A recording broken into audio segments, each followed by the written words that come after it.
This episode is brought to you by Lone Wolf Paintball. They are an amazing online supplier and have been around since the beginning of the game as Michigan's premier paintball field and paintball supplier since 1987. They are rapidly expanding into the online retail space and supplying everything you need to be the best paintball player you can be. They have got it all. Head over to lonewolfpaintball.com and shop all of your favorite brands. And they also boast amazing customer service and will have this out to you with same-day shipping, which is amazing. It's always nice to know that your stuff is on its way immediately so you can start to use it that very next weekend of play. Check out their YouTube, Lone Wolf Paintball, and their Instagram at Lone Wolf PB, and stay up to date with all of their deals and sales. Play the Game podcast is immensely honored to have them on board, and we cannot wait for you guys to check out lonewolfpaintball.com and become a part of their community. Happy holidays, PTG family. We hope you're doing amazing out there. This episode is brought to you by HK Army, and it is time to level up your game with the newest evolution in performance. Introducing the HK Army Razor R5 marker by Planet Eclipse, the ultimate paintball gun for players who demand power, precision, and perfection. This marker isn't just designed to perform, it is engineered to dominate. With its sleek construction, lightweight feel, and lightning fast capabilities, the Razor R5 will have you outshooting the competition in style. And let's talk about style. The Razor R5 comes in 5 amazing colorways: the Stealthy Onyx, the Electrifying Amped, the Gold Standard Midas Gold, the Clean and Sharp Pure, and the Fiery Bold Scorch. No matter your style, there is a colorway for you. Do not miss your chance to own the HK Army Razor R5, the marker that's changing the game. Shop now at hkarmy.com or your favorite retailer to claim yours before they are gone. The HK Army Razor R5 is live right now. Take aim, take control, go shop at hkarmy.com. What's going on, PTG Nation? Thank you guys so much for tuning in. This episode, we have another absolute banger for you guys. We have one of the best coaches to ever play the game and coach the game. And in my opinion, definitely on the Mount Rushmore of coaches. We have the coach of San Antonio X Factor, Ryan Brand. Ryan Brand just made a massive move to acquire Archie Montemayor back from San Diego Dynasty, and there has been a ton of offseason moves and shakeups in the last week. So we talk about all the news, break some new news, and talk about potential moves going forward. This is an episode you don't want to miss. So without further ado, we're going to hop in the show. That was an insane inside move by Marcelo Margot. Great communication. And the crowd starts chanting Harmon. Great shot by all the guys. Tyler Harmon saved that game. He came out with 2 wins. Marcelo Margot was on fire.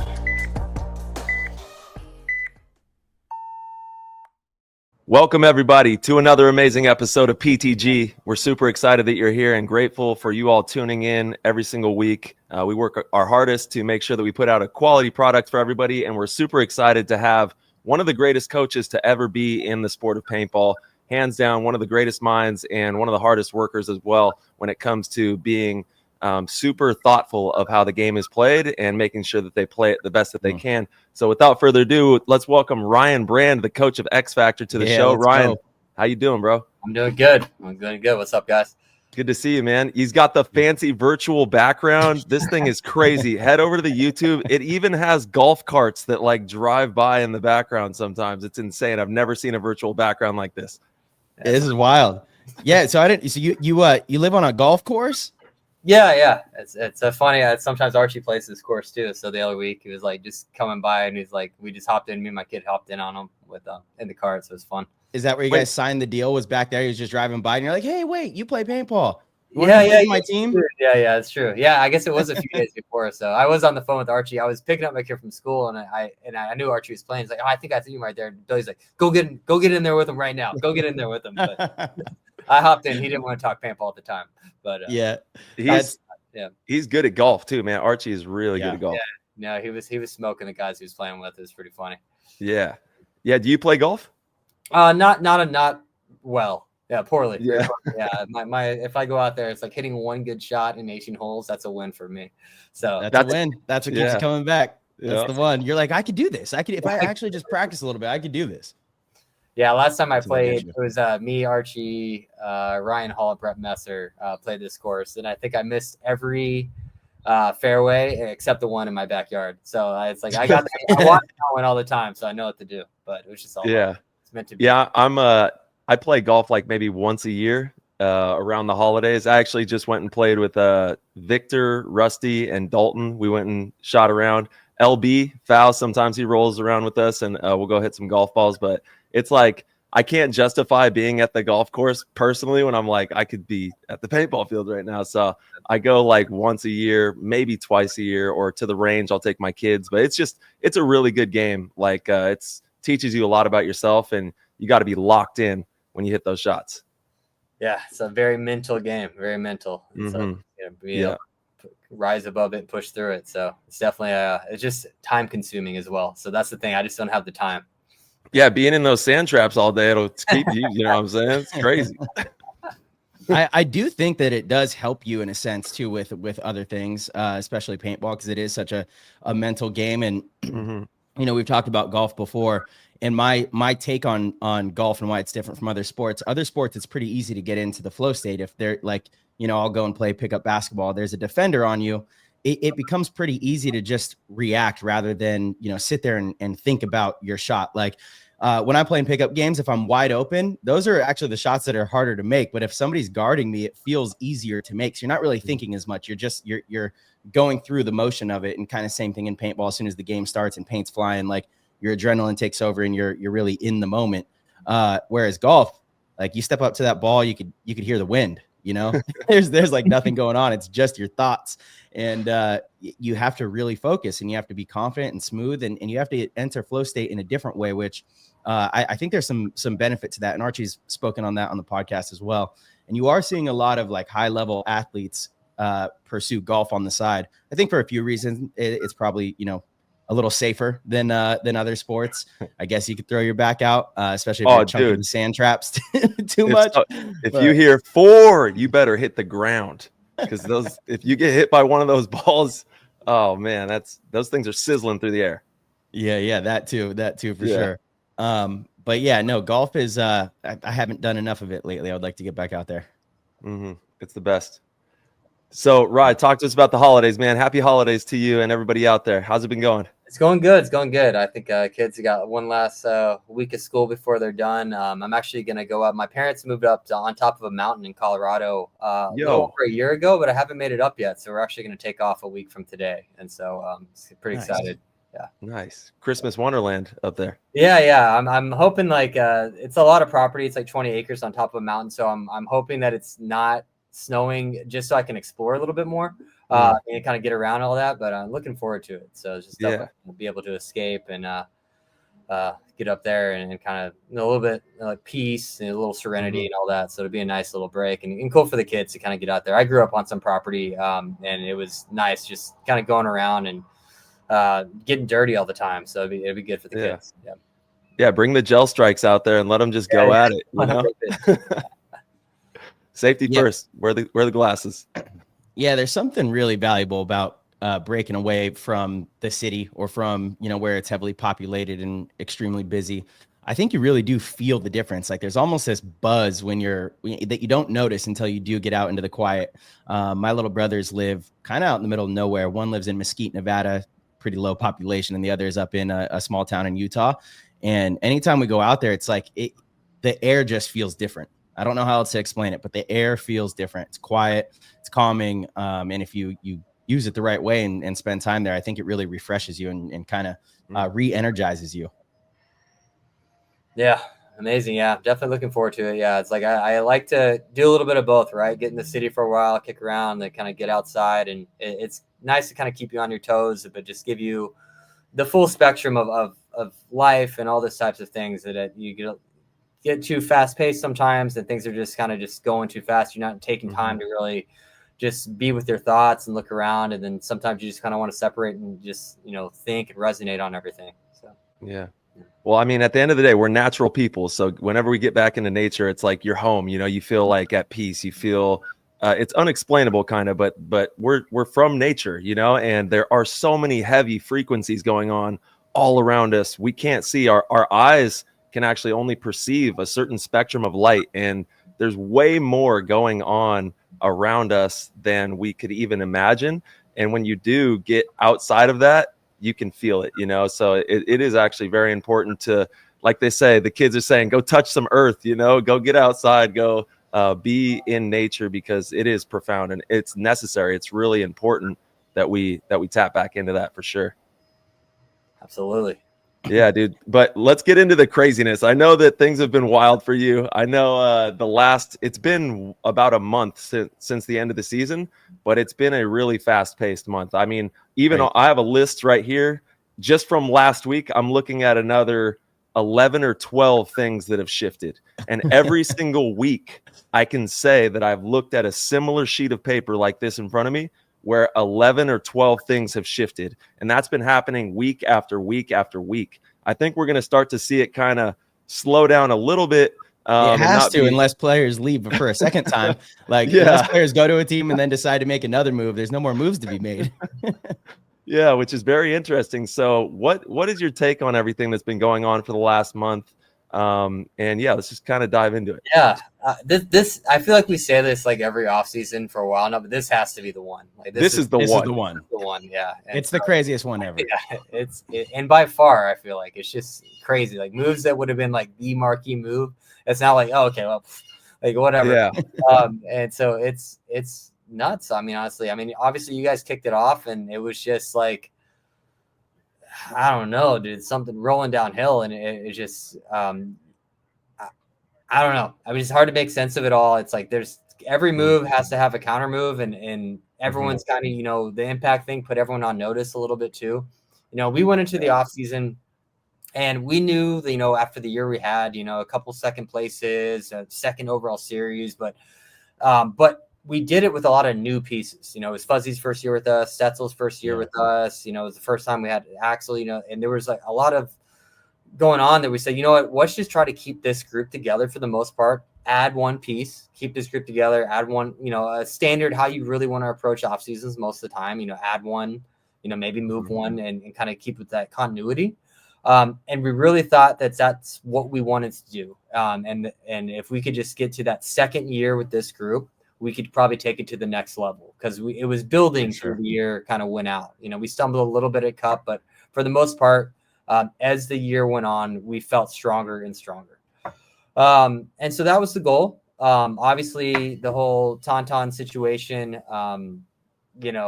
put a little, thing in that. I love Axel, and he did. Yeah, can you break that down for everybody that maybe doesn't know exactly what's been going on with that? Because there is a lot of ambiguity and questions that people have on that. Yeah, absolutely. I think if you really pull it back, Axel was very much a part of our team, but he bleeds orange. Like Axel is a straight up a Tauntaun, and you have to respect it. Like you really do. And honestly, like there's some duality that lives within him too, because Axel, he's also an ultimate competitor who just wants to win. Like that's his, it's like, as much as anyone I know, that guy wants to win, but 1% more, he's a Tauntaun. It's really interesting, that competitive, like they're just going to put themselves in the best position to win no matter what. Someone I respect, Rainey, is a type person like that. He's going to put himself in what he believes is his best chance to win. That's how he operates. And not in like a Kevin Durant way. I'm not trying to take a shot at Rainey, in a way of like where he thinks he can influence and win. That's what Rainey's paramount. Absolutely. Axel's like that level of competitor, but if it's the Tauntauns, like he's got to go that way. And so, as the year when we first made the deal with them last year, it was very much of like, hey, what are you going to do for World Cup? And what he wanted to do was to run through the season, and at the end of the year, wherever he thought he had the best chance to win is what he was saying where he wanted to play. Well, the league made him a kind of a off-book rule, made him declare before the first European event. Like it wasn't in the rule book. They said, hey, this is what it is. You want to play, you got to pick. He picked the Tauntauns, of course, especially at that point. He only played one tournament with us. Tauntauns hadn't even played yet. So we go through it. We knew we weren't going to have him for World Cup, but going into World Cup, ever since Chicago, say, hey, how are we looking for next year? Because like we love Axel. Yeah. And he was always like, I'm good. I'm in. And then he's like, 90%. I'm like, oh, those are two different things. And he's like, no, I'm committed. I'm in. Okay. Now 95%. It's like, no, like you gotta really understand what these percentages are. That you a little bit differently over there. So going through it, I think a French 90% is like basically 100%. Like I'll be at work Monday morning, 90%, 70%. That's a yes. That's a firm yes. And so basically what was going on is that in the background we came, and he wasn't like super like, this is why. I was like, oh, are you trying to think about going to Dynasty? What was going on? And we finally had a transparent conversation. What it came down to it is that he was looking to find an angle for the Tauntauns to be able to play, or at least multiple Tauntauns on a team or anything like that. So Axel was trying to work the league for this, and really shift the rules to where multiple guys could come over here and play in the U.S. is what he was pushing for. Mm-hmm. We get to World Cup, and at the first day, he goes, hey, I'm 100%, like done 100%. And for us, that kind of gave us like, okay, cool. Now we know what we want to do in the offseason. Because before we're like, well, we weren't necessarily 100% sure. It's like, do we need to find another, snake guy? We have Billy, but, Tim, we have multiple people who can elite bodies that can play the snake. But with all these snake beams, it's like, you got to have your attackers and know what's going on. You want to have your options. And once real quick, if you don't mind, Ryan, I think a lot of people criticized at the start of last year the fact you guys picked up Axel because you did have Billy, and I remember thinking like, no, this is such a genius move. I mean, with all these snake beams, Axel is a weapon that they're gonna be able to use on both sides if they want to, and you guys did in Vegas. You guys did multiple times throughout the season. Like you were ahead of the game on that, and you understood what was going to be required. And obviously the team had a lot of success, but yeah, you're right. Absolutely. Like with the way these fields are now, you need a lot of different dynamic attackers, and that's what Axel brought. Mm-hmm. Yeah. So yeah, you got to have options. I mean, I saw the beams. As soon as I saw the kit, I was like, need more of those guys. Yeah. I also do want to add that Tim was a standout star for me this season on your team that I think went completely under the radar on most people. I don't even hear people really talk about it, but in my opinion, he was one of the best players on your team throughout the entire season. Played phenomenal. Yeah. We'll come back to Axel. We'll just go on Tim real quick. Like that one's like me and Tim played on a team. They're a semi-pro team named Preferred Mom P-Bob, but they played Division 2, maybe like 2018, 19, 17, when Tim played with them. And we were kind of, Billy was in that system, like he's from that area. And so we would go coach them a little bit. So we after our matches, we would go coach them. They're a great group. Like Dean Carlson, runs a great program. And so we won a tournament. Like I coached D2 event, Tim won. And at the time he was young. Like I think Tim's 24 now. Like, I don't know. He was probably 17 years old at the time. And this kid's got it. Like he's going to be a stud. Like we knew, you could tell from John, like, hey Jim, just go to the snake. And he would just go down every point. Just keep going. Like, that's how much coaching I did for him. And I did a clinic or two for those guys. And so I knew Tim. But he was just trying to figure out his way through life, and he went over to MYX, and I think he had some commitment issues a little bit of what he couldn't make all the practices and stuff like that, but he just didn't really get, the full shine on the field with them. I just feel like they didn't play him enough, to be honest. And so we kind of had an idea what we might get with Tim, but he blew those expectations. Even we felt really confident on him. And for us, too, it's we had Hosky come in too before last year, and we had Tim, and then the Axel thing happened, and there just wasn't room. And obviously Hosky's great, had a fantastic year, and I think he'll continue to do great. But Tim, he beat him out for the spot. To be completely frank, it's just one of those things that we saw it right away that this is the guy that we wanted to roll with in that moment, and I'm glad we made that decision. And he's just really capable. He was a snake guy, and for all his career, he's playing the Doritos for the first time, and he's just over there handling it. And as that season went on, he'd get early on, he didn't play much in Vegas, a little bit, going to the next event, and I guess that would have been Texas. And just he's really starting to get it. And he was always like, hey, thank you for the reps. Thank you for the few reps. I'm like, what, dude, you earn those reps. And then, you earn those, keep doing it. And we go through Texas, we go to the finals, the whole, overtime loss there. And same thing is, hey man, thank you for the reps. You know, I go, Tim, just be ready. Like, and then right then, you know, that finals was on the Thursday. We go on the Friday, and all of a sudden on that blind layout, like you can see him like just like he's starting to kind of like separate and push and really figure it out. We go through that event. He's starting, you know, he plays the whole way through. He's playing, you know, overtime. And you know, on Sunday, and after the event, he's like, dude, thank you so much. You know, I'm just, you know, thank you for believing in me. I go, Tim, stop thanking me, start believing, start expecting the reps.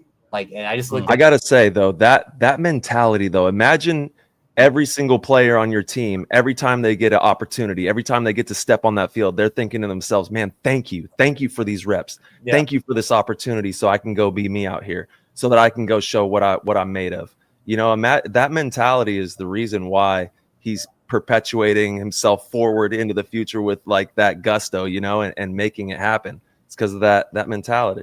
100%. You know, there's like the entitlement that can hurt you, and then there's the belief that you need to give yourself, and it's always playing in there, and like having that ego and fighting that ego and all that, and kind of finding that sweet spot where you can get in that flow within yourself. And so, you know, and he's young, so he's still battling that, you know. So I think him having that, I just wanted to be like, dude, start putting that pressure on yourself to expect it, you know, that you earn it, you're gonna get it, you belong. Going to Chicago, like he honestly, like if Meter was playing at that event like on a MVP of MVP level, but Tim was just right behind it, you know, right there, just kind of carrying us through. And when we were running lean, you know, we had to play, you know, we only had 5 guys or 6 guys, you know, available and healthy to play that event.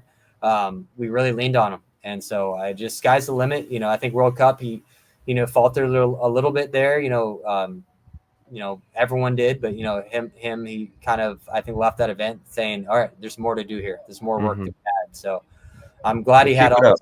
Yeah. And I'm really excited for him. So Timmy's good. And back to Axel real quick. Yeah. Once we found out that, he was, you know, 100% locked in, we stopped pursuing, you know, other players. So we're good. We knew the player we wanted to pursue. We knew how we wanted to do the off season. So we go into it and we think we're all set.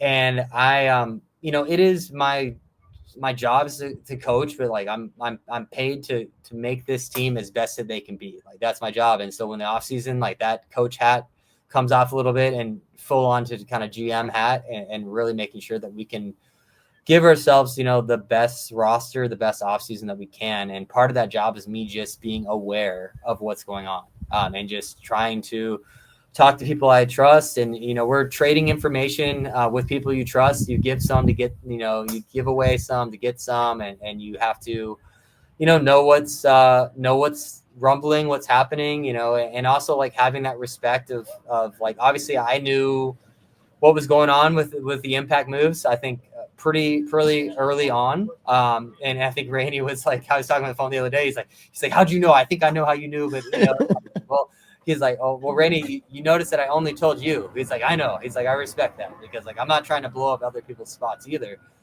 Because then you're not going to be the guy getting that information that you can know how to flow with. So there's some respect there. Sure. The Illuminati. Yeah. To be. So had the information. And then I found out that this Tauntaun thing was becoming very possible, pretty early on. And I kind of was like, So I reached out to Axel, and I do believe that I actually informed Axel before he knew. And then literally the next day he messaged me. He's like, oh my gosh. He's like, Tava just messaged me. And so once he found out that it was a possibility, I think it was a very transparent of him being like, look, like if this happens, like I have to do it. You know, it just wasn't necessarily a question for him. It was very much like, you know, we've been trying to be like a legitimate, like have a full season of pro for the Tauntauns forever. You know, like this has been something that we've been trying to do. And if this is our opportunity, like it's what has to happen. And for me at that point, like it was no longer like, how do I stop this from happening? It was like, I just have to move forward. And with all respect to Axel, like, I wish him well, but just not against us. Of course. Yeah, but yeah, Dude, your virtual background is next level. It has the bird sounds. There's like a golf cart coming. This is crazy. a cool You experience. guys got to check this out. Yeah. I think that's the maintenance guy. Like, Yeah. No, but you're absolutely right. You that's one of those situations where you just kind of have to respect it. And Axel has never shown a different side. So you like, and what I mean by that is, like you said, he bleeds orange. He has always worn really the pride of that country on his chest, and that team is, that's his team. So I don't see, if the Tauntauns are playing in the U.S., I don't know that I see him ever playing for anybody else.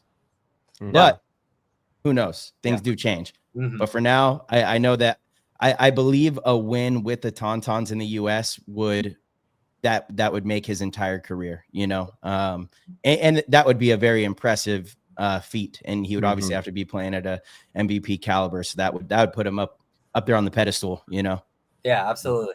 So, and it'll be interesting, like they're going into this and with Diego and that situation, and we'll see how smoothly that runs or doesn't. I think it's a lot to be seen and speculated upon, but it's definitely an interesting story. I hope that the Tauntauns are able to get what they're looking for, but it's sometimes over here you mix in ingredients, it doesn't always work, and it's just a bit of a different stage over here. Yeah, I'm excited for this season, man. It's looking like it's going to be a great storytelling season as well. There's so much for Maddie to unpack, for the live show for everyone to tune into, which is exciting for paintball, and there are a lot of other eyes behind the scenes that are watching this as well. And I think it's exciting as a spectacle for the sport in this time stamp. And there's, like I said, there's a myriad of things we could dive into on different moves that have happened. But obviously, let's just dive right into the big one for you. You guys got Archie.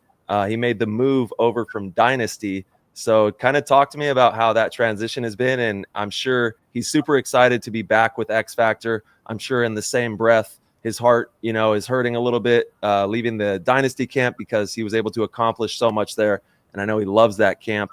So what has that all been like?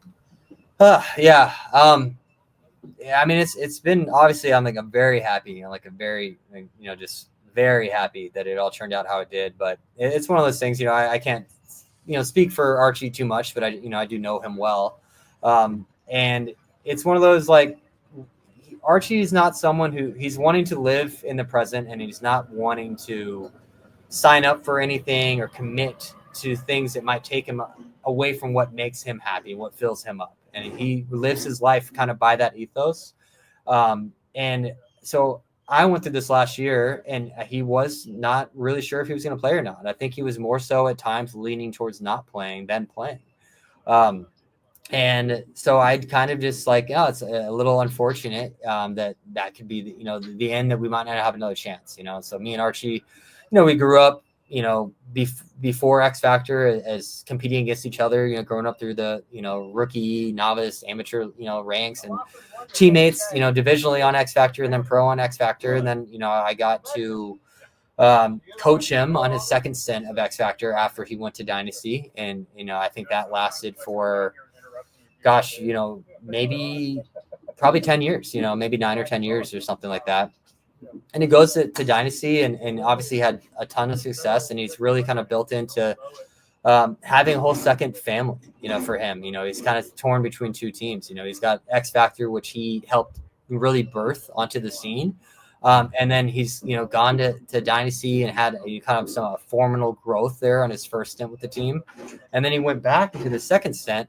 And then on there, I think it became a whole new thing for him, unlocked new chapters of his career and a new family. And I think he has just so much love and respect for Alex and Yosh and Ryan that I think it was hard for him to walk away from that, even if it wasn't fitting into his life the way he wanted to anymore.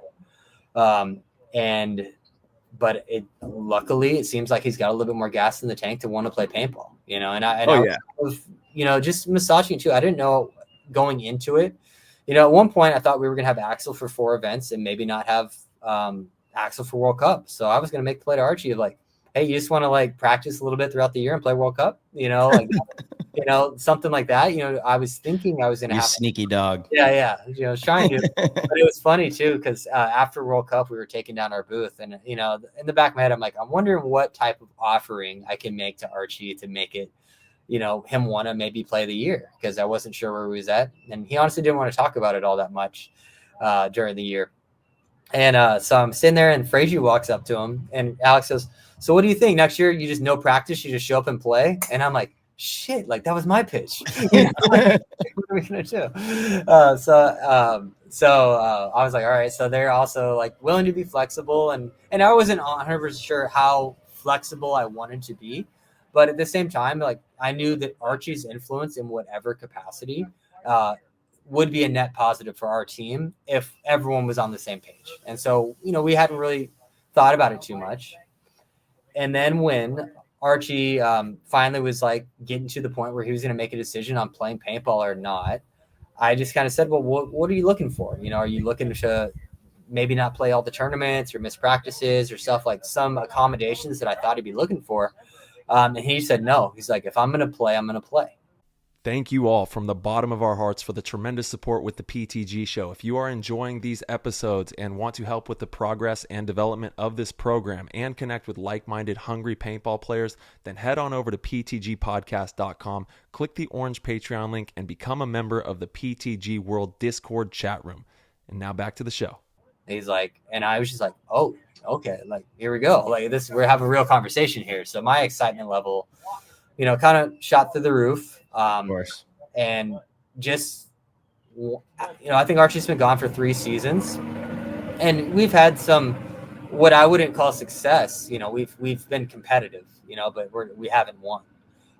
We've been in, I don't know how many, multiple finals, like losing in overtime, losing in double overtime, like we've been on the cusp. But I think we've all can look at, the guys that have been there with Archie and without Archie. And then there is that little bit of magic that's been missing.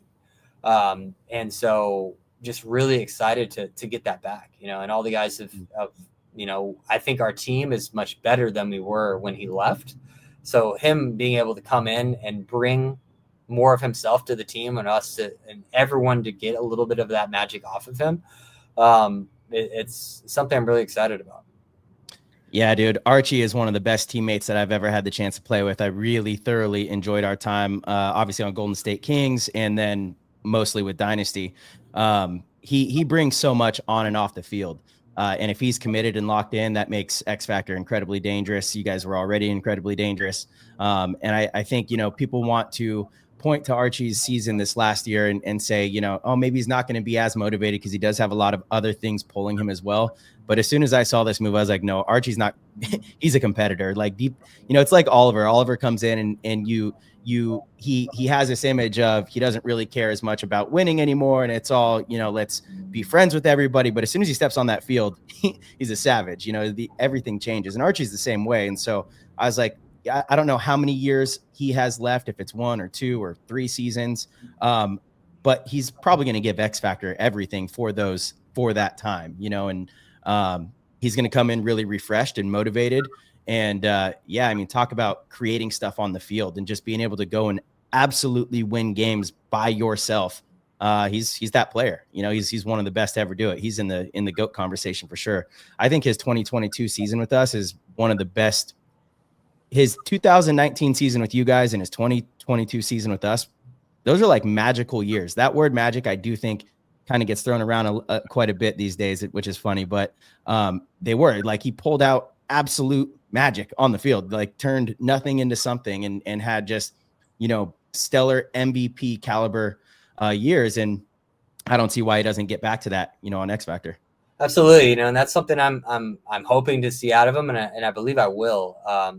Archie's someone that he doesn't like to stay in the same thing for too long. And not necessarily mean like he needed a change or anything like that, but like he wants new challenges, new tests, new things like that. So I think he can look at this as something that can be that new challenge for him, the new test, and to write a new story rather than just writing the same story. And so I think it's something that's going to reinvigorate him. And I'm really excited to kind of see, because, last year he didn't have a bad year by any means. I've heard some people say that, but Right. it maybe wasn't one of those marquee, magic years of his career.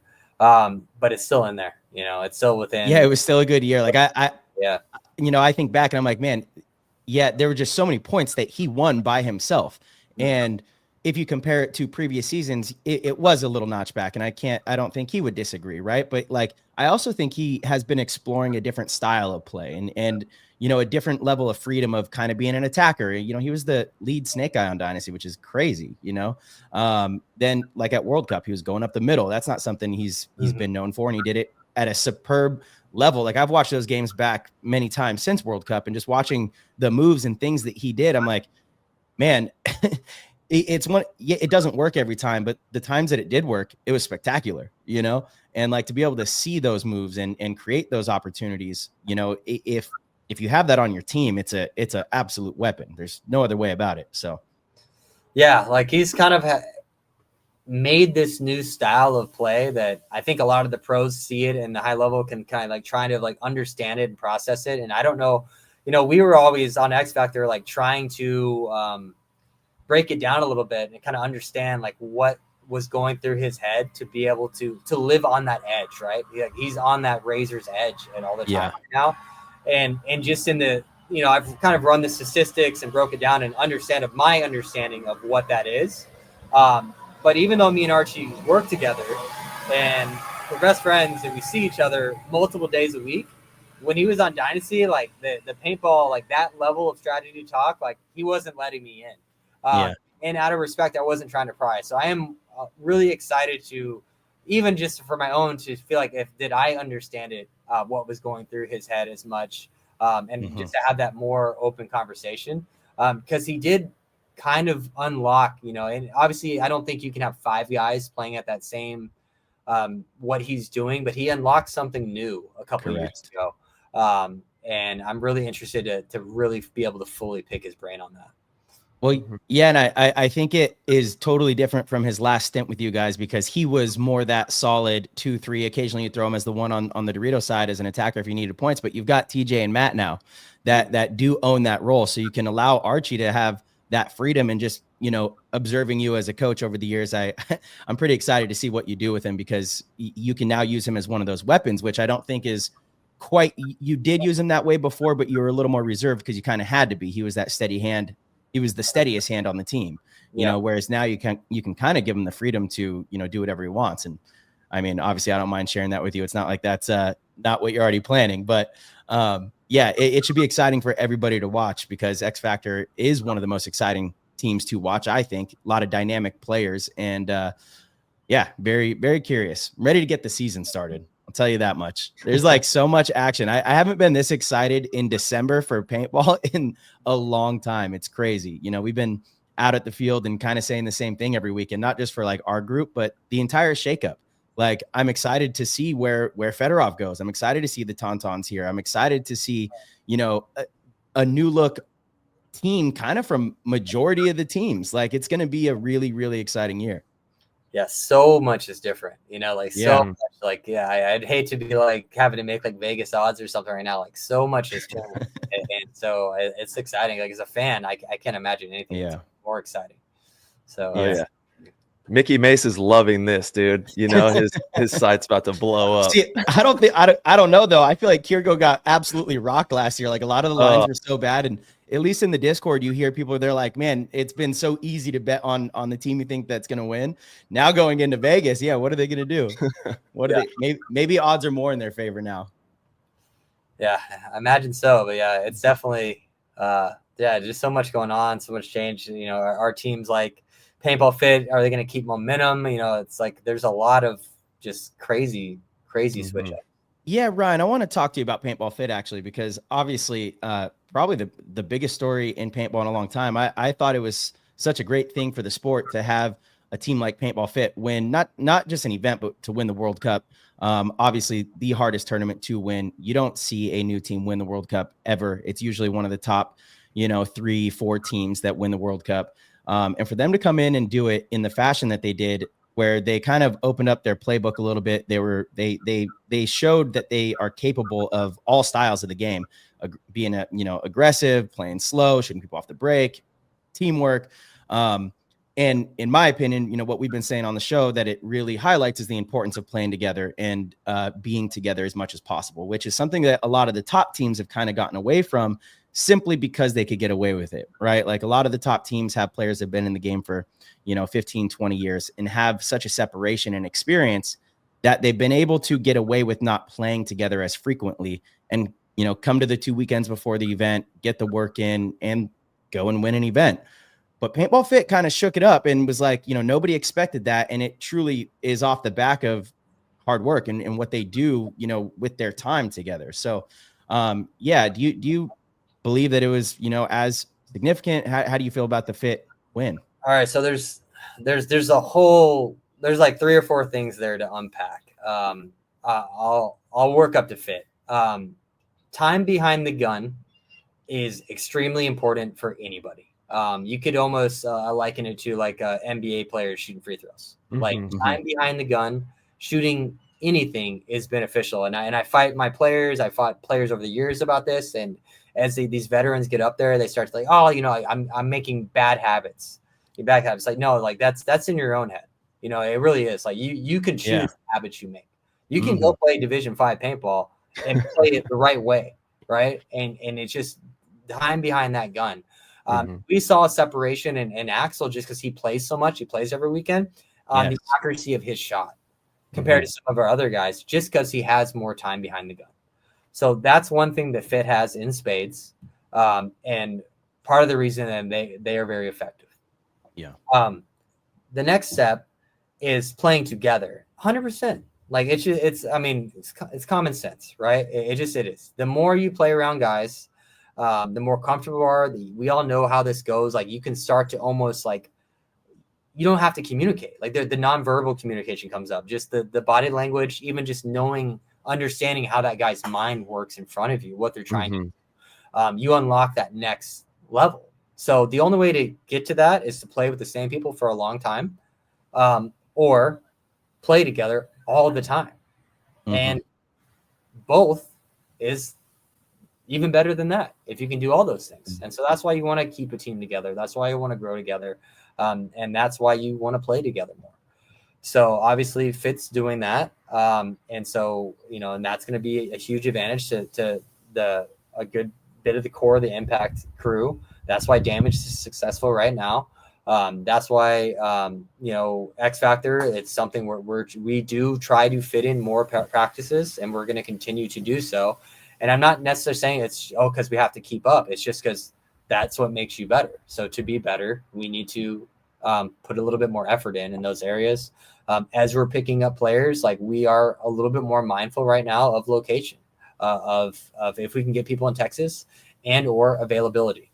But it's really, for me, just having bodies that can go to the field that weekend and play together. If you only got 2 or 3 guys, it's sometimes guys can kind of like, I got this going on. Well, if you got 4 guys that say they can be there and you just need that one guy, you can kind of peer pressure that guy to get out there that extra weekend pretty easy. 100%. Yeah. Because if you're the one that doesn't go and the other 3 go that are in the area, they're all talking about you. Little Brandon was just talking about it because we had 4 of us that were able to go out. Brandon, Rainy Mouse, and myself this last weekend. Tyler will be out next weekend. But like the local guys in San Diego, it's like if 3 of the 4 are going to the field, you better also go. And Brandon's like, I was on my honeymoon the last 2 weeks. You guys were at the field. I was like, telling my wife, I feel so guilty that I'm not there. Like, dude, it's your honeymoon. Enjoy it. But it's absolutely correct. 100%. So, and then I guess to go into Fit, I hold those guys, pretty high regard, like they're good people. It's good family, great people. Yeah. Hard workers. I just don't have anything bad to say about them at all. And so, we practice them, not all the time, but, they're in Texas, we go up there and practice them and they come down to us off weekends. Some of those extra work we're able to get in together. And we play them throughout the year. And, I think maybe one of the games was a little bit close, and they're a pretty good team. You know, I don't think I would have said that they were ready to win a tournament, but that's more so not a shot against them. It's just a shot of just the history of the game and how difficult it is to win a tournament. Mm-hmm. And throughout the season, you know, it's like, all right, they, you know, hit a quarterfinals. Can they win a quarterfinals game? And then once you get to a quarterfinals game, can you win a semifinals game? And that's those are they're big leaps that I think some people don't really understand. And then winning the finals game is just a whole nother thing.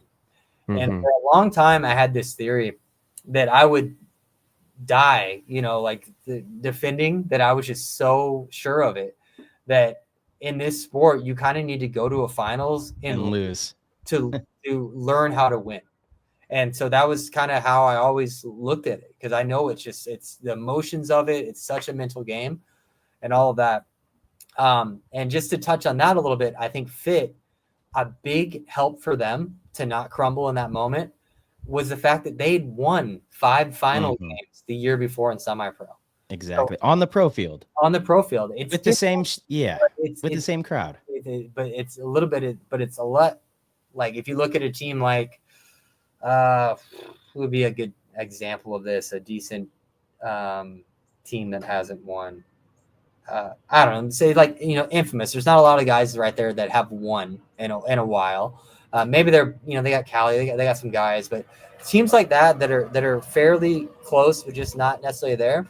They don't have finals winning experience for forever, for a very long time. You know, when's the last time most of the league, I'd say 70% of the league, when is the last time they've won a game on the pro field in the finals? And so it's just an emotional high. It's just different. Well, Fit, they got 5 mini semi-pro looks at that the year before and more the year before that. So I think that moment being too big for them, it took a little bit off of that plate, a little bit of they've been here. They've had to fight on that field for the win. It's a little bit of an advantage there. Real quick, what's crazy is I was looking through my messages, and it was with one of the Fit brothers. What's his name that runs the field? I don't think he plays. Johnny? What is it? Yeah, Johnny. Yeah, Johnny.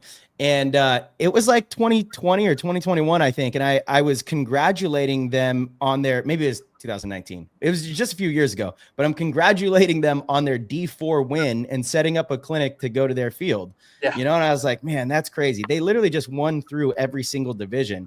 And, you know, you're speaking to like a team like Infamous, who has a couple players that have won, even that has been some time, but Fit has a group that has won. And so it's different. Like, even with Impact right now, you know, you're taking in all these players that have won recently, but the group hasn't won together. And there's like something entirely different to be said about when a group wins together, you know, like that's when, you know, it's easy to carry the momentum. And Fit has done that throughout their entire, you know, career. They worked up through the ranks together and won together, and winning semi-pro together, all 5 events, which is still crazy. I don't think people realize how kind of insane that is, you know, because anything can happen. Like the fact that Blast Camp wasn't able to steal one of those finals is wild. And then coming into the pro division, you're right. Like go through the same thing. Okay, first, like you got to make Sunday, then you're probably going to lose the first game. And then the next time you're there, maybe you win that one. And then same thing. I agree with you, Ryan. I've always kind of said a similar thing where I think you have to probably lose in the finals first, and then you get comfortable being there. And then next time, you know, you have a better chance of winning. Yeah. And that's how it's been, you know, like us, the X Factor in 2013 or 2007. We lost our first one and came back, won the next event. It's happened to a lot of teams, you know, I've gone through, you know, not recently, but that's just how it's been. So that's my look on Fit. That's all I will say, like, nothing but good thing to say about this, guys. It's to be seen. I feel like if you look in the PTG Discord, or you look online on Facebook, Instagram, like there's a lot of people like, oh, everyone's making all these moves because they're afraid of Fit, and Fit's arrived and all this types of stuff. Like, it's to be seen, in my opinion. I will say, like, going through that World Cup, you know, they lost the Damage Saturday afternoon. Could have sent Damage home there. They didn't. They lost to him. Next game in the morning, they play Damage again. Always hard to beat the same team twice. Like, statistically, we know this. It happens all the time in the sport. The Damage is already down Keith. They lose Jacob towards the tail end of that match. So they're down arguably their two best players, or they got a lot of good players, but two of their best players. And Fit comes back, or they finish that game. They win it. They go play the Russians, close match, huge one-on-one that Colt beat Malloy. Yeah. Huge one-on-one to steal that momentum, beat them. So they get through their quarterfinal hump. I think they had played in one quarterfinal game before that. They win their first quarterfinal game. Going to the semifinals, lined up against Diesel, a team that's not, as you look at, well, they're not a semifinal team. They just aren't, right? They're another team that does not have the experience playing in the semifinals anytime I don't know, it's maybe ever. If not, they've probably done it once 3 years ago, but not this core, right? Right. So they're also, a new semifinal team playing a new semifinal team. So typically this is where you would see that separation of a team that's been in a lot of semis. That's who you're normally going to face off against if you're playing your first semifinal, because you don't get too many new semifinal teams in this league. And both of them are doing a bunch of rookie semifinal mistakes, a bunch of stuff you would not see in the semifinals. And it was pandemonium. It was crazy. That game was nuts. Yeah. And Diesel, who at one point kind of has the edge to go on and win this thing, completely blows it and kind of the biggest implosion we've seen in a very long time. Right. We got three guys in the penalty timeout box, like timeout. Like this is stuff that I don't even know if we've had one of those all year. We got three in one match, just an absolute ridiculous match that Fit rises above and wins. They have more experience, but they're not in the semifinals playing Impact or Dynasty or Heat or the Russians or Damage, and so they get to the finals, right? And now they're there, and they're there against Impact. Like, they're there against one of the big dogs. This is the big test. And they basically play a decent game of paintball, but they lose the match in 99 times out of 100. It's 2-0 with a minute and 14, minute 5. I don't know. Yeah, it was like a minute 10. Something like that, right in there. The game is over, and at that point you're no longer playing paintball in the same way that you game plan for it, or you do anything. Yes, you run these minute drill plays at the end of matches and stuff, but it's no longer like necessarily, it's a whole nother mental thing going on in this, a whole nother mental thing. I spoke to someone a couple hours after the match that was running the bar across from our booth at the 50. And she told me that Impact sent their pit crew to buy out the bar before the match was over. Well, they were going to give the beers to whatever team won. They were actually doing a kind gesture. It was so, yes, to be determined if they gave them to Fit or not. I don't know. Hold on. I know exactly who did it. I know who placed the order. It was crazy. I'm not going to rat you out. I got you. But you got to know, what's going through Impact's mind when that second point goes up with a minute left. Like, the emotions, that dopamine, the dump, everything. I've had some experience of this, playing Dynasty I guess we played in back-to-back finals, but I think it was the 2021 finals. That there was a point where I think it was you and Meter, Marcelo, y'all hung the flag on each other. Yeah. And so we were up 2 at that moment and so we're up 2 in that point. It comes down to a one-on-one. Y'all both run for the buzzers. Y'all both hit them. And we go into our pit. There's not a ton left in this World Cup Finals match on the clock. It's been years, but let's just say it's 3 minutes left or something like that. Maybe a little bit less than 3.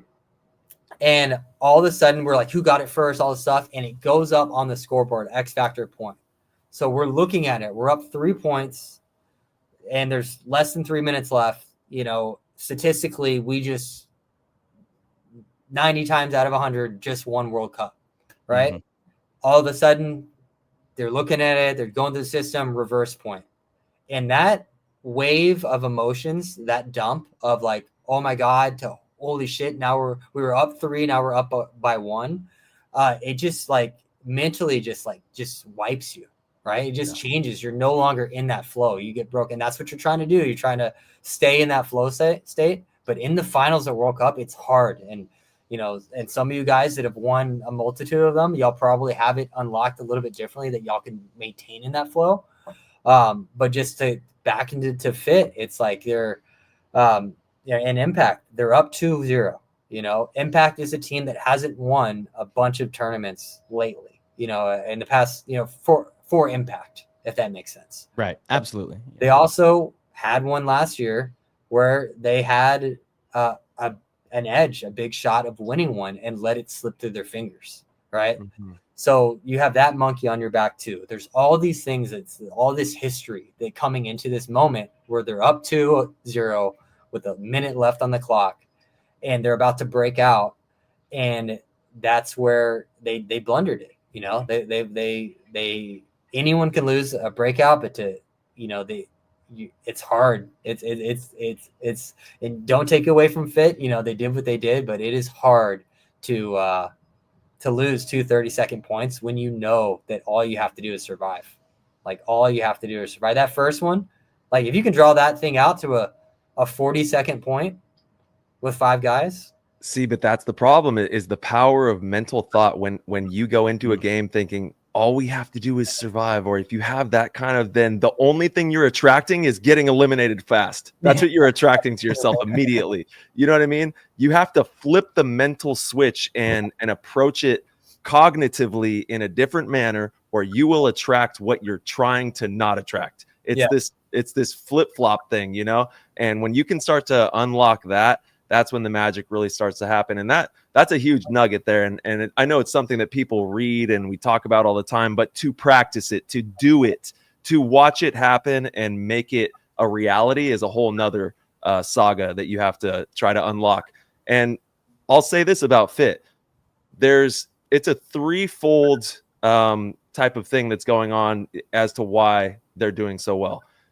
They have obviously put in the work, right? Like you talked about, they time behind the gun, they have more of it than anybody, just about. They are out there 2-3 times a week shooting their paintball markers and together. So their conscious mind is collective. It's all together. They have a hive conscious mind. It's all one conscious mind. Then the subconscious, you have all that work that you're putting in, right? And that resonates in the subconscious, which is arguably more important than the conscious mind, because that's where all the magic happens, is from the ethos, like we're talking about, from like that place that's hard to describe. And then you have their self-image. And like you guys were saying, the self-image is that of a winning team. And when you have those three folds together, you're going to get some good, stuff coming out of that. So it's cool to see them doing what they're doing. And obviously, we're all excited to see if they can keep it moving into 25. Yeah, keep moving. I love what you're saying though, Ryan, about the mental part of the game, because when I coach divisional teams, and it's something that I've really, embedded in Wrecking Crew's, subconscious, is I try my best to prepare them for those exact moments, because they're the moments that do make or break you come Sunday. And it's always the same conversation. It's, listen, we are going to, if we want to win this tournament, we are going to have a moment where we're down 2 points and we have to come back and fight back and win. We're going to have a moment where we're up 2 points and a team punches us in the face. We lose 2 points. Then on the third point, we might get a penalty and we have to find a way to win that point still. Like, you have to be prepared for those moments. And that's the only way that you can kind of keep a level head when they happen. But if it's unexpected, and even when you're like mentally prepared for it, it's still, when the emotions are that high in the World Cup finals, like, you're talking about Impact. That's what happened to Impact. You're up 2-0. And then all of a sudden, it's a game that, like you said, 99 out of 100 times Impact wins that game. And now all of a sudden it's 2-2 and you're going into overtime. The psyche is completely shifted, and all the momentum is in Fit's favor there. Right? I mean, I feel like if you would have pulled every pro player who's winning that overtime point, like, it would have been Fitz winning it. Like, it was over. Yeah. It's such a mental, right. It's crazy, and so you got to rise above that, you got to be able to prep for it and rise above for it. But it's easier said than done. Yeah, absolutely. So, it's a challenge, and obviously that happened. I mean, Scott, I think Fitz shot someone off the break, and Scott Stewart core sampled. And I'm watching this. I had deja vu when Jesse Stevens core sampled in the World Cup final overtime. Guys, And it's just one of those like, oh, what are the odds, that something like that happens? But Scott got himself in the game and they finished it out. But it's just, we'll see. I think those guys, they're such a tight family. They're not going to get picked apart. They're just going to get better. It's just where are they at? Are they now at the table, or are they now know what to do when they get to the table and they got to figure it out? I think when X Factor won World Cup in 2013, I think that was probably an upset. Not as big as this one, but an upset it was that season. And there was a lot of people saying, like, I forgot, someone made a bet, maybe it was Spica, like, you guys will, I bet you someone like $100, you guys never make it back or sorry, to the semifinals. I think we got, third place the next event. So it's just like, you got to ride that momentum, but not let it change you. And I think for Fit, it's like, we'll see how they change, if they grow or if it, where people go. Sometimes winning can be destructive. Not always, usually beneficial, but I think when X Factor won in 2007, it became a little destructive. So, so it's what are you going to do with it now that you got it? Was that enough for you? Is that all you were chasing? Was the one win? Is that now everything you're chasing, that you just want to feel that again? And that's how I've been for a long time. Is that like I'm just continuing to try to chase down that win. Every single outing. I haven't lost that yet. Once you lose that, it's like time to hang it up. I think that's my feel on retirement. I don't think it's so much about age and physicality. I mean, obviously there's a point certainly that you're not helping the team anymore, but it's when you lose that internal drive to where, you are motivated to always get better and to pursue winning in that way, in the same way. That's when I personally feel it's time to hang it up. When I no longer feel that desire, because then you're just playing to kind of have fun, and you could do that elsewhere. I would rather dedicate my time doing something that I'm obsessed with, So I think that's when that shift should happen.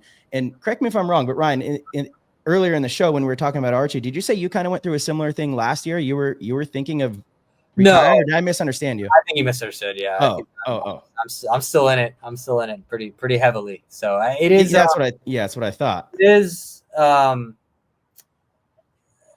becoming with family, more difficult. So I'm having to really focus how to prioritize my life.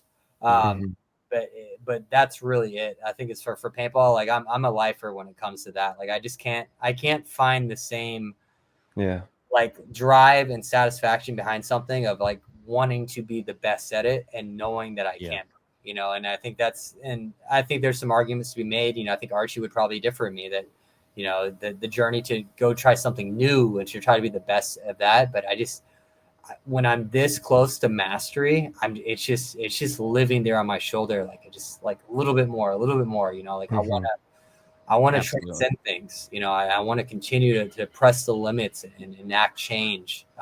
It fills me up. Well, you say this close to mastery. You're one of the best coaches ever, period. So you have absolutely mastered the art of coaching in professional paintball. You're somebody that I look to and study how you run your organization. And we've, at practices against you, always kind of watching, what you do with your team and how your teams actually, I think, especially with X Factor, have, I don't want to say exceeded expectations because you have a very talented roster, but you guys, like losing Archie, a lot of people wrote you guys off. And what'd you guys do? You guys went out and have been in multiple finals and a constant Sunday threat. Like, I feel like you have been one of the pillars. If there's a Mount Rushmore, I'm putting Ryan Brand up there of coaching. So I appreciate that you say, this close to mastery, but my friend, you have absolutely mastered coaching in this game. So you could rest now. You don't really need to do much more this year. If you'd like to just kind of take a back seat, go golf. It looks like you have a beautiful backyard there. A lot of golf. Yeah. I do appreciate. Wait, that's not virtual? That's not virtual. What?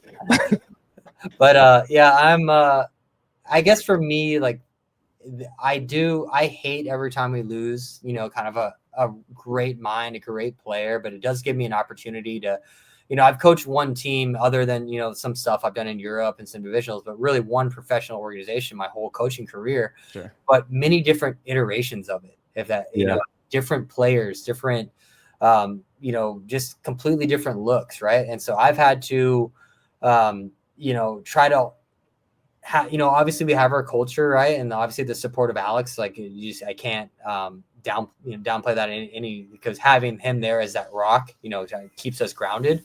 But it's also like we have to change with the game and evolve. And as those players come out and come in, it's just new opportunities to grow and do new, look at the game through new lenses, bounce ideas off of different minds. And then when you lose one of these guys, it's like, all right, now how do we continue on the path we're on and not get completely thrown off? I will say that we did get thrown off a little bit when we lost Archie. We had, we missed 2 cuts. I will say like it was 2 like ridiculous brackets where we had like, it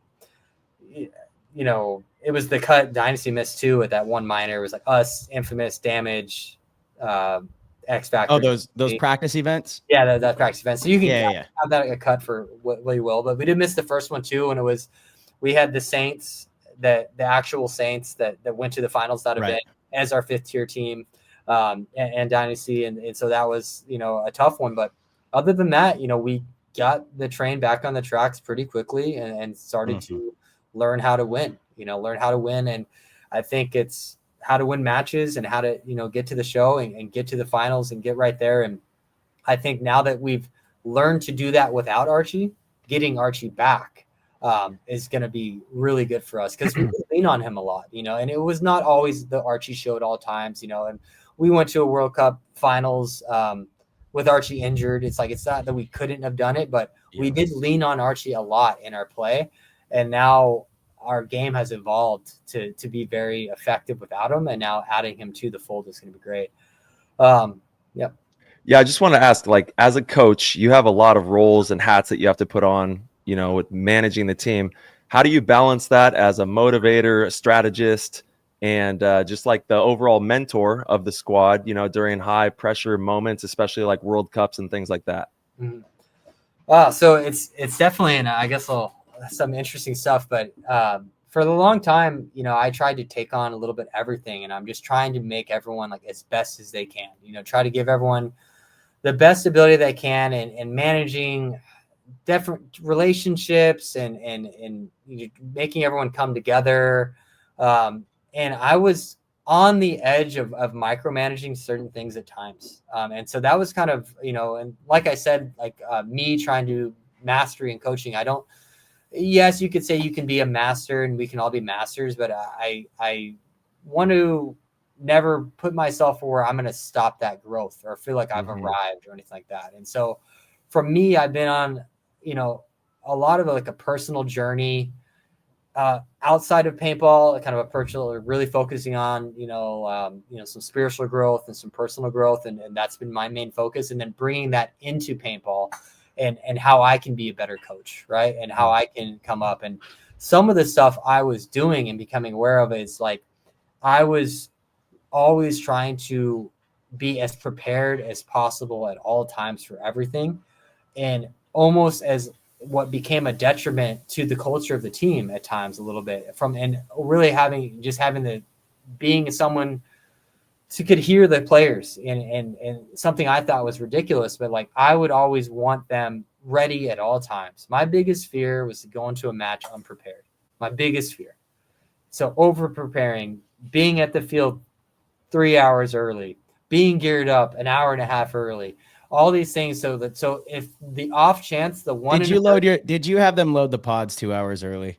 I'm not that guy, but, but like wanting guys geared up, like the off chance that a match starts early or something like that, or something goes on and all of a sudden we have someone who's not prepared and where our mindset shifted. I just wanted to be over prepared all the time. And I thought in my head that was giving us the best chance to win because we'd never not be prepared. Well, because of that, we were always prepared for the game to start. But unbeknownst to me, I got my guys a little agitated that they had to wake up earlier. They had to get there earlier. They had to get geared up earlier. They maybe stretched earlier than they wanted to stretch. We were having our team meetings, an hour before the match. And we know after you have your meeting, all of a sudden you get to the pit, there's chaos, you're talking to other players. Some of that great juice that was happening in your head, right, as that meeting was happening, is kind of gone away. Now you're having to like come back to it and all these types of things. So that was something that I didn't realize that I was doing, but through my personal journey of learning to kind of have less control and to want and yearn for less control and let things go and let things flow a little bit more, let them be, and being able to kind of let that magic happen in the world and just be a part of it rather than trying to influence everything. I got into that flow in Chicago. And so we started shifting our team meetings and me telling guys, hey, look, we're having our meeting 15 minutes before the match. See you there. You know, and just like letting and then I can just focus on coaching and scouting and not focusing on, hey, is this guy ready? Hey, did you get batteries? Have your lens? Do we have lenses? And just letting shit go. Yeah. Well, I'll give a funny kind of because it was a breakthrough moment for me, but kind of this long story. But so I'm testing this out, and I'm kind of just like, yeah, whatever, you know, like it'll work itself out, and it's like just having more belief and something I've kind of leaning on. Archie's ways a little bit, trying to, you know, we've been so close, and Archie kind of went through a similar shift 7 years ago. And for a while I was just like, dude, you're crazy. You know, like you're just going to believe it's going to happen. It's going to happen. And like, whatever, you know, I just didn't think it was crazy. And the more I got to see that, what that power of belief can do for you and what it actually can generate, the more I was like, I just couldn't shy away from it anymore. And so I started to lean in, and the more I leaned in, the more magic was happening for me myself. And so in Chicago, I just kind of, you know what, we'll just let it be. I'm gonna be less anal retentive on some of these things that do matter, but if I give it a little bit more leash, we'll see what happens.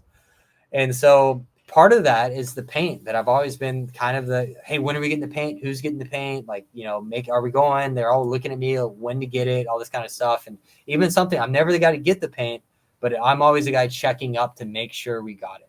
It's like, you know what, I'm going to let this stuff go. So we play our first match in Chicago, have our meeting 15 minutes before, goes great, win the match, no problems. Going to the second match, we're having our team meeting. I'm sitting there 15 minutes, having the meeting.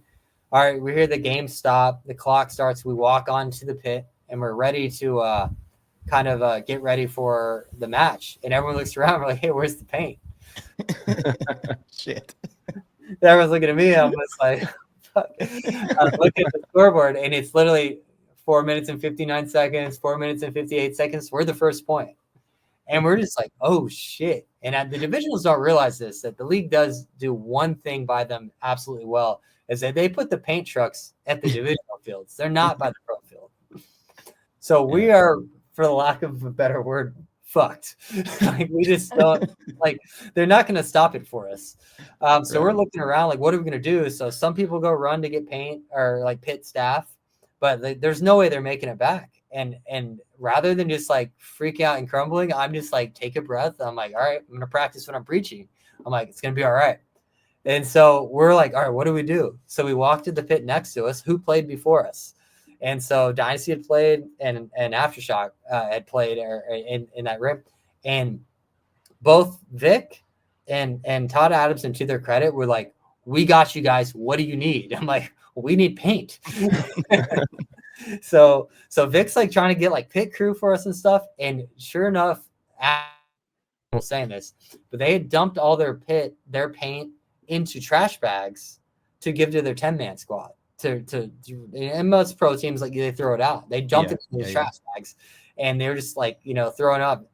And so they're like, well, we got this. And so they hand us 2 bags full of like trash bags full of paint, like old paint. Who knows, it had been, you know, what had happened to it, what's in those bags. We potted it up, went out there, played the first 2 points with the Oregon paint, shot 2 people off the break the first point, my trash bag paint, and won the match. And so after, I'm just sitting there reflecting, and literally I had spent, I don't know, 12 years coaching, of micromanaging my players for the off chance of somehow we wouldn't have paint. And to find out it doesn't matter if you don't have it. And I'd wasted so much. Whoa. It does. You know, there was a little bit of luck there, a little bit of, you know, good deeds from the other teams. Not all teams are going to be playing our part. Like, we have good relationships with exactly.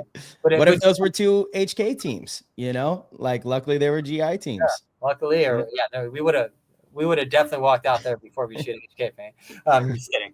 Yeah, right. You Probably know, would have if lost the match. you know, if all of us Heat guys were there, we would have handed over the paint. You guys would have gone out there and made it happen. For sure. But yeah, it's one of those things. But it was like the universe will deliver, right? If you just believe in something, right? And that's the thing. And hey, worst case scenario, maybe we go out there with no paint and we get blown off the field, but we can win the next paint when the paint shows up there. Yeah. I don't know, but I think it was just the universe telling me, like, just buy into this, like, keep walking this path of being open to new ideas and concepts and learning, right? And don't just say, hey, I'm successful at coaching. I've won World Cups. I've won Huntington Beaches. I've fucking won the series. I know what I'm doing. I'm just going to do it the same way, right? Because then it doesn't allow me any room for growth as other people catch up, and they have. And that's the thing, is like, I have to continue to press the envelope and get better myself, just like everyone as players, no matter if they are Tyler Harmon or Marcel Margot. Like, you have to get better. Like, you have to continue to get better because people are trying to chase you down. Always. And whether or not you're in a race against someone else or a race against yourself, you got to be in that race, or you're not competing. Yeah, that's right. There's always new levels to unlock. That's for damn sure. And speaking of unlocking new levels, I kind of want to go on some hot takes. We've got a bunch of moves that have happened since last week. I'll just kind of sound them off, and we can just talk about them. So we've got, obviously, Mike Urena leaves Impact, goes to Russia. Thoughts on that? Dude, I hated to see that move. I hate it. The Russians have been swinging so much. They've swung at some of our guys with like big money, and I was like, they're going to hit somewhere. I did not want Mikey is going to be great for them. It allows them to not run Malloy into the dirt. Like, getting a snake one is absolutely what they needed. Mikey's a great player. The other thing, so it just makes them better immediately. Like, immediately the Russians are better. They already won the series, right? Now they're better. So that is what it is there. It made Impact better, in my opinion. And the only reason is because y'all had 10. Was it 10? 10. Well, yeah. Yes, 10. 10 guys that all deserve to be on the field in a starting capacity. It is difficult. Any way you cut it is difficult. And it was, honestly, I feel like y'all's the biggest Achilles heel that you guys might have to get over is that hurdle, right? Of managing that. And I know you guys can all say you have the expectation. You guys have 10 very accomplished, mature people that I respect, but it's difficult. Any way you cut it, it's just difficult.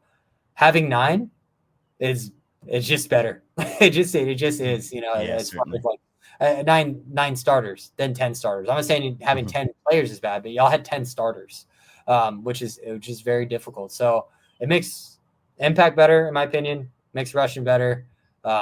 It's a good move, and honestly, probably great for Mikey financially, I assume, and also great for him too, because I know he's I don't know exactly where he was going to fit in, but someone's going to be upset if he wins the starting spot. Then either JC or Mouse isn't really touching the field, and so someone was going to be upset event to event, whether or not they can be the best teammate in the world, but you're not an elite level competitor. That if you're not a little bit upset, and so. A little bit less discontent on Impact, I'm perceiving, and then Russians gonna be good. So great move. Yeah.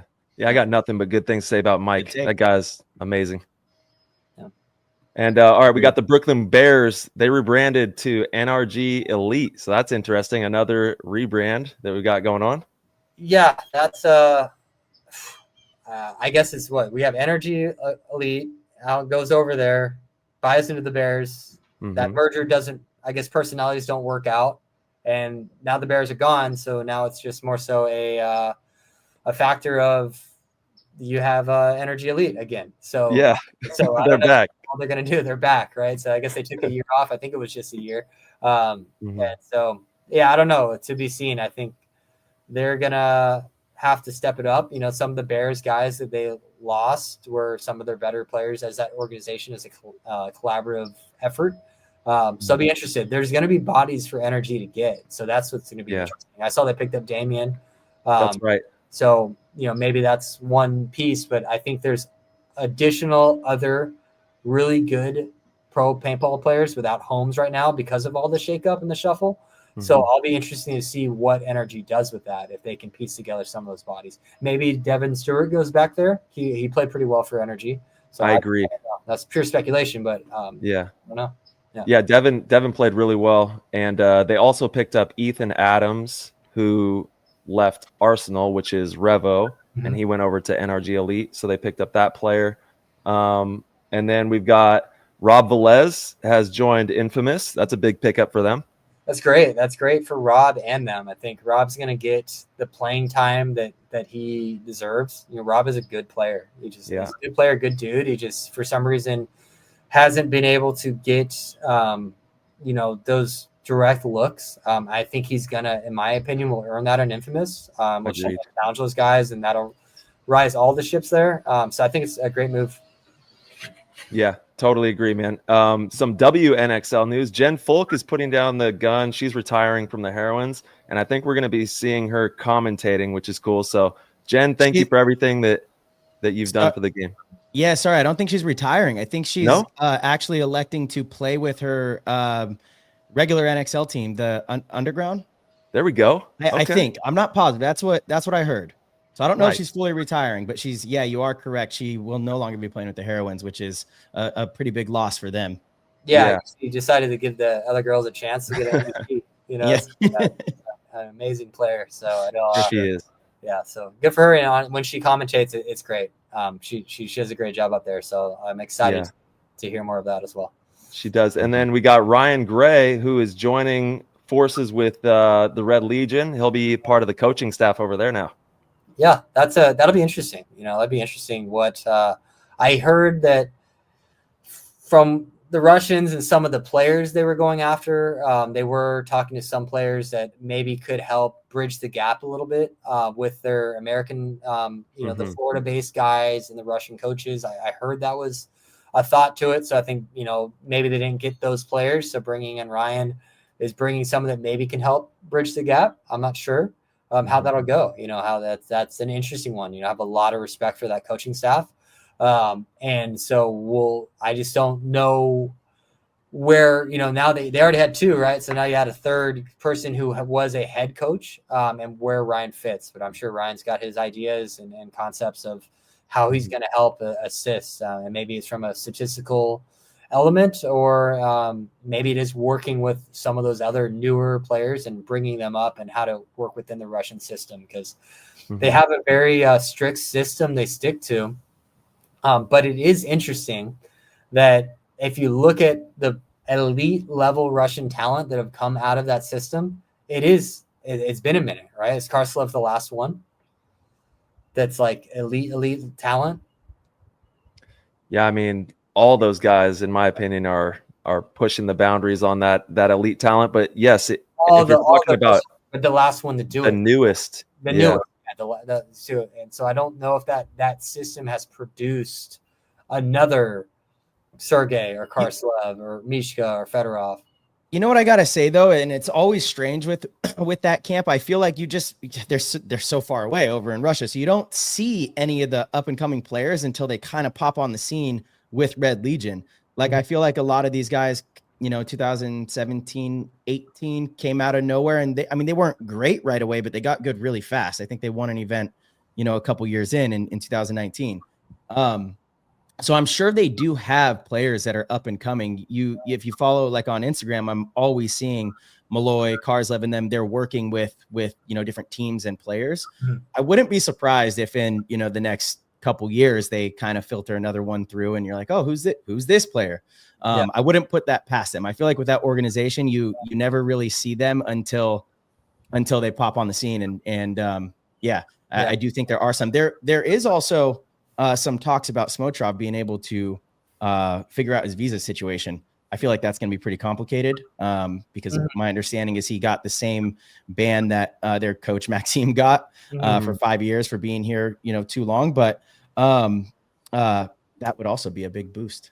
Yeah. And I guess Smotrov would have been the last one. I guess him and Karslev around the same generation, same time. But I just, my perspective is like small trophy loss, and they've been trying to fill that, and they just have not been able to do it. So if they're hiding somebody in Russia to just surprise us here in a little bit, maybe they are, but Bring them out. They just might not be ready quite yet, but I'm just saying it could be coming, you know? I think it'll come at some point, but right now, maybe they're trying to lean on Ryan potentially to try to give them a little bit different look at the game from maybe more of that creative mindset than so rigid. Yeah, and that's been the word on the street, is that they're cultivating an American aspect and talent, obviously, to couple the talent that they have from across the sea. And also, the Ironmen picked up Frank Antetomaso and Jerry Caro.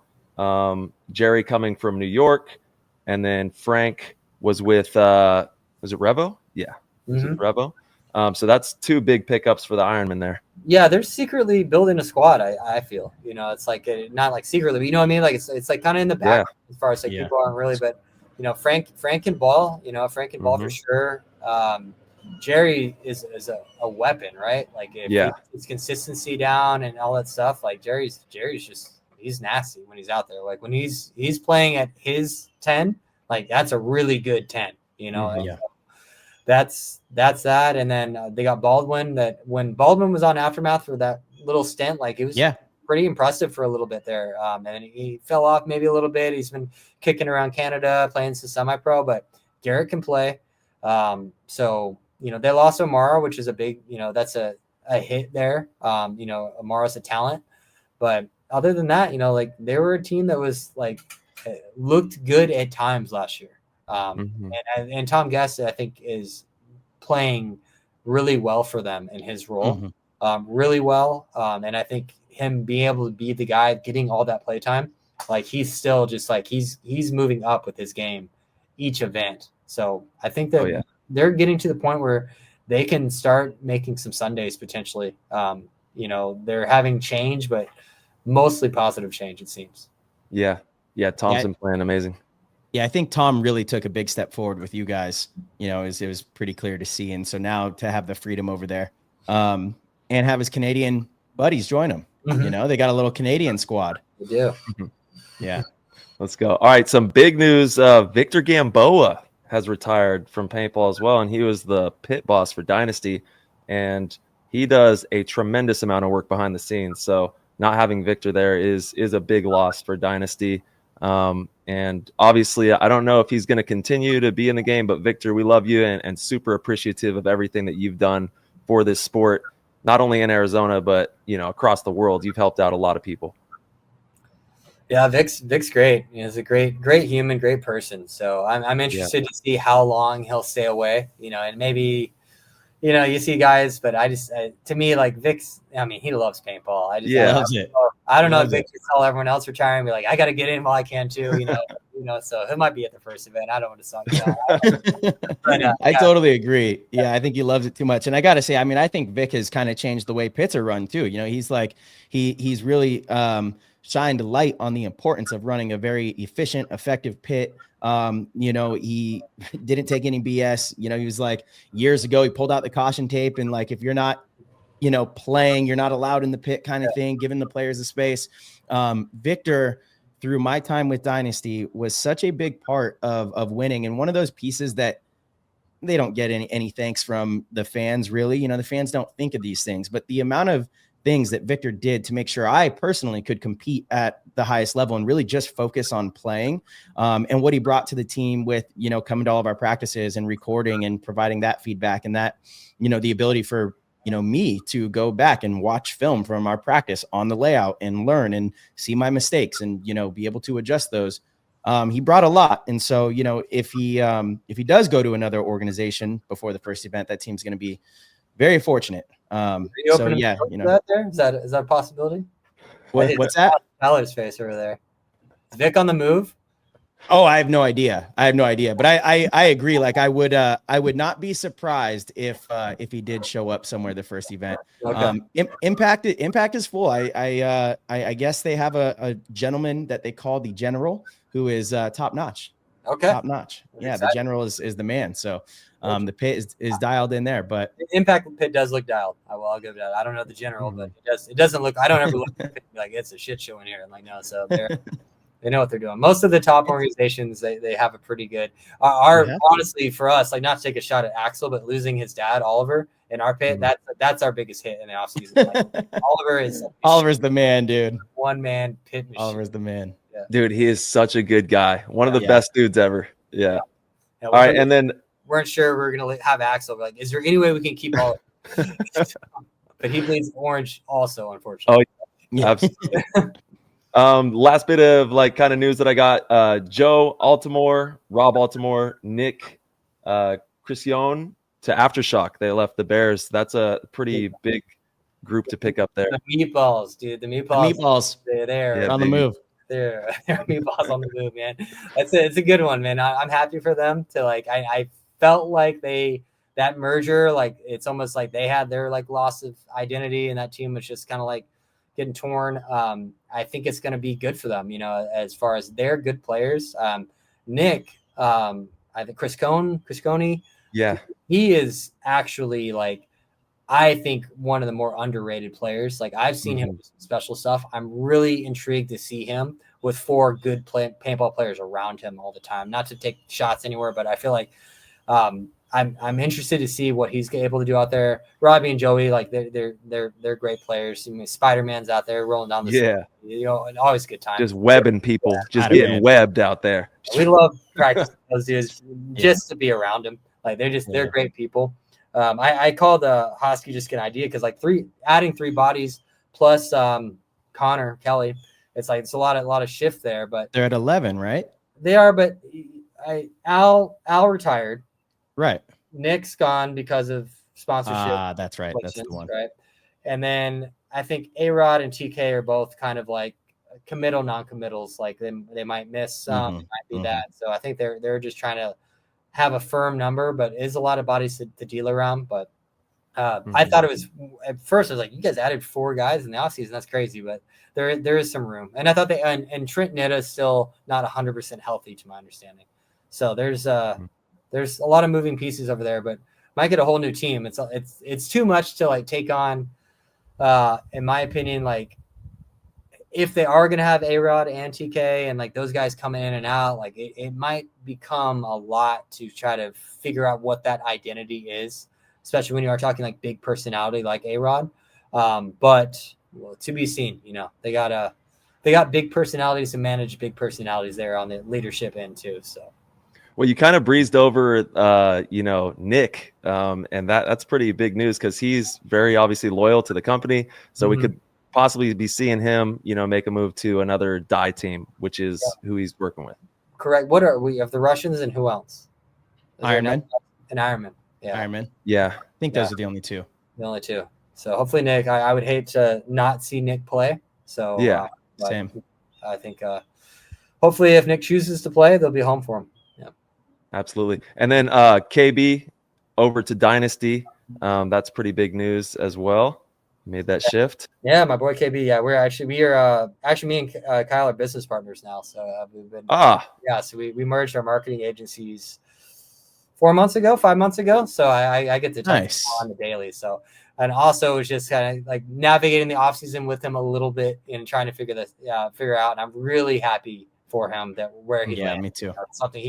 It's what he really, really wanted, and I feel like he kind of was in a situation to where people almost didn't even like thought he was never going to leave the Kings. And he's like, I don't know where people got that idea, but I'm almost positive he said that on a podcast before I heard him say. Yeah, for sure.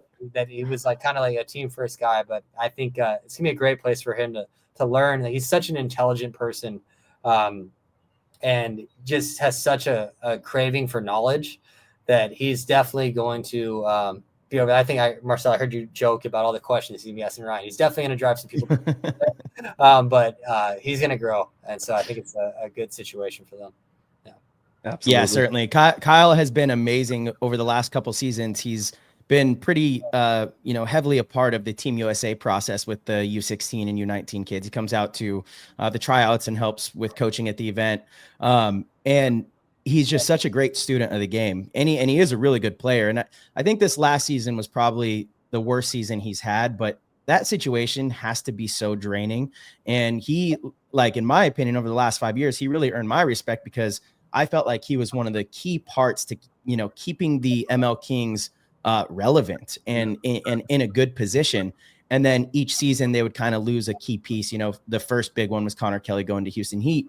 And it was like, I would have conversations with him. I'm like, man, I understand the loyalty. I respect it, but you have totally outgrown the situation. It's the same advice I give to any divisional players coming up. Like, if you are in a situation where your goals are not aligned with the players around you, like you gotta make a shift, and while I was on Dynasty, I know Kyle was a name that we brought up, pretty much each offseason. It's just, it was the wrong role. It's not the type of player we needed at that time, where you have, me, Archie, Ryan, Yosh, Blake, now there's those spots are open, and you're right. I think he's going to do very well.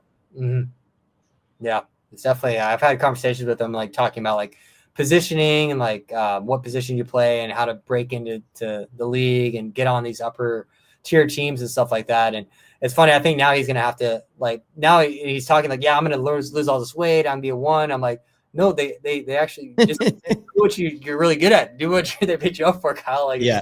To be like, I'm not sure what to do, but I'm just like, kind of in my head, I'm just like, no, like they picked you up because they want you. Because they need you. He should still lose the dad weight, KB. Lose the dad weight, get back into fighting shape, and yeah, do what you do exactly, because that's the role that they're looking to fill. So. Yeah, it's been a wild week. All that has just happened in the last 7 days. All those things. Dude. Okay, so you're not going to say it on the show. You don't want to get kicked out of the Illuminati, but can we speculate allegedly where like Fedorov might go? That's still news that hasn't been broken, and sounds like the Tauntauns had said no, or that situation didn't work out. I mean, this is outside the Illuminati because the play is. But yeah, I think for Fedorov, the issue is the expenses involved with him. It's just the logistics and the expenses is a lot for these Russian players. And to my understanding, it's increased a lot based on the world, what's going on out there on the world stage. So I don't know where he's going to land for what the salary he demands matched up to his logistics, which is like the cost of a full salaried player, to my understanding. I know the Tauntauns have made offers. To my understanding, I just don't know if that's where he really wants to go. But I don't know if he has as many opportunities as he used to. Yeah. And to be frank, like the last couple of years, like he hasn't, it seems like he's been at odds a little bit with the organization. And his play at times has looked like it's been unpredictable. And so almost spiteful in a way. Yeah. I would say that. Yeah. It's like it looked like someone paddling the wrong direction, if that makes sense, in a boat at times. And so if that's going on, and you're going to take a big risk with a big salary, big, like just overall costs, and you don't 100% know what you're going to get. You don't know if you're going to get Fedorov for the first 15 years of his career or the last year and a half. It's hard to take that risk. So, but do I think it's possible that someone might say you are able to get Fed on a discount? He might come out and just stunt because he's pissed off and wants to prove something. Yeah, that could happen. That's why, honestly, I thought that you guys would go after him. And I was like, if they could get him cheap, I could see him having a very productive year. Are you grinning because you are going? No, I think for us, like we said, like it's trying to keep as much of the continuity as we can. Right now is the main goal until the goal has to be something else, and I think right now that's my belief. That's what, that's where I'm resting, that this is how I think we can win, is to just continue forward with a small change. And I think adding Fed right now is a big change. Yeah, for sure. And I mean, having played with him for multiple years, the dude is one of the nastiest paintball players in the world, training alongside of him. And I learned so much from Constantine, and I will definitely miss playing alongside of him. And like when he turns it on, that dude is the best player in the world. And I think that you're right. Anywhere that he lands, he's probably going to have a phenomenal season, just because, you get that gusto, that fire to play hard. Hold on. I just got a news alert. There we go. Fedorov to the Tauntauns. Okay. No way. Oh, NXL just posted it. That's actually hilarious. That's there you hilarious. go. Yeah, I just got a text. See, Done. we're That in is tune. so funny. Oh, We're in man, tune. that is so funny. Yeah, and okay, so well, now we can you speak heard on it. that, right? Like Yeah, we can speak on that. Constantine to the Tauntauns is going to be a major pickup for them because that guy is going to be playing with fire, you know, and they're going to be able to let him just go do his thing. Just go play paintball, man. Go eat people. And when you have a player like that that's playing like that, you're going to get some good production out of that. Yeah, I mean, you stick Axel on one side and Fed on the other. You got Tava on there. Like, you already got, you know, 3 top tier players that have the ability, right, to do it. And so we'll see how the rest goes through. I think so much is going to come down to culture and organization because Fed is also another guy outside of that Tauntaun core of their culture. And can he fit into it or not? Would be the question. And then, dude, what a fun off season, man. What a fun off season. It's just, look, we could get to the start of the year and then all these situations could just fall flat. Who knows? But it's like one of those NBA off seasons where there's all these massive moves and you're heading into the next season fucking excited. As a competitor, it's exciting, but mostly, you know, anytime we do this podcast, I think it's important for listeners to understand. I know Tyler and I got a little bit of flack for one of our conversations, but we take the competitor hat off and we are now fans of the game. That's the point of this show, is to kind of be fans and have great conversations with, you know, people in the game. That's what it's about, right? So when we're having these conversations, it's from that approach. Please understand that it's very easy to put the other hat back on.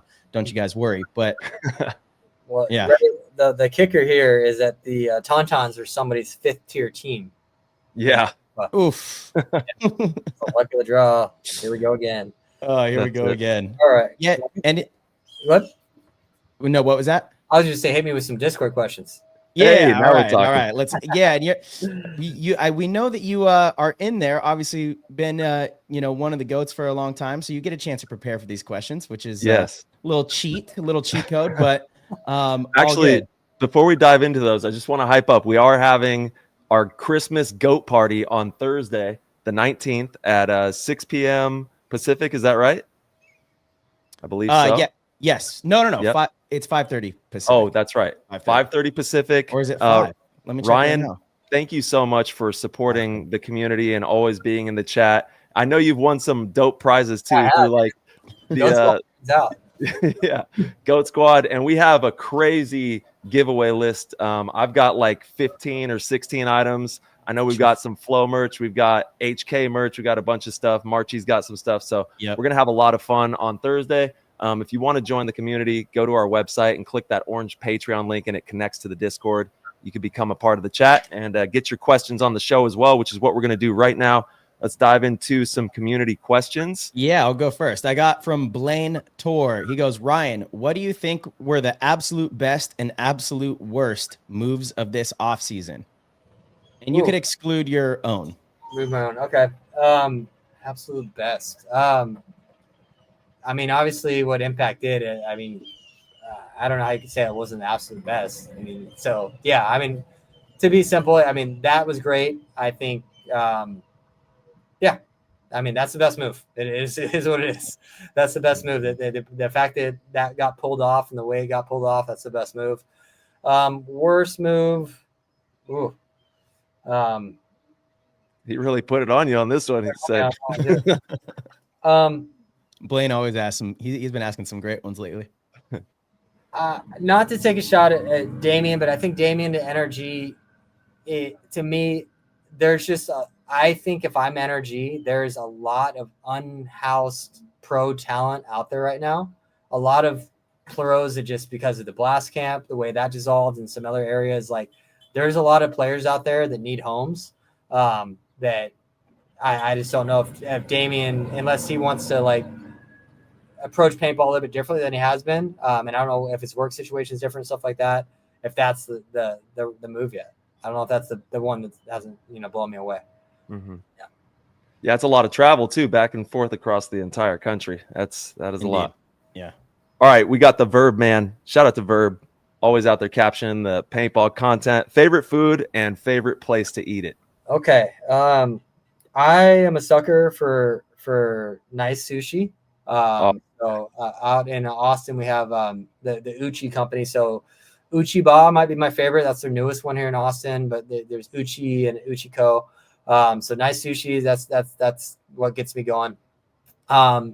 Nice like steaks. I actually one place in your hood, Marcelo. I went to Born and Raised, I believe. Yeah, in Little Italy. Yeah, I really enjoyed that. That was a nice experience there. Yep, that was tight. And then probably my favorite dining experience is Delilah in Vegas. I don't know if you guys have been there. Yeah, I have. Delilah's amazing. So that's where I'd like to, if I'm gonna go blow a bunch of money, the whole show and everything. That's yeah. Hell yeah. Nice. All right, we got Grayson Gladstone in here. Shout out to Grayson. Hey, Ryan, what was your biggest paintball learning lesson of 2024? Oh, man, probably the trash bag paint. I think. But yeah, just honestly, a little bit more belief, really just that you can influence things, especially as a leader, through belief, not just, trying to fix everything. Yeah. All right, we got Razor 32. What are the plans for Project PB for the 2025 season? Any new items or projects, no pun, to get excited for? Yeah, honestly, lots of new stuff, some exciting stuff. I have probably going to get tracking for the new marker, the Project GOR5.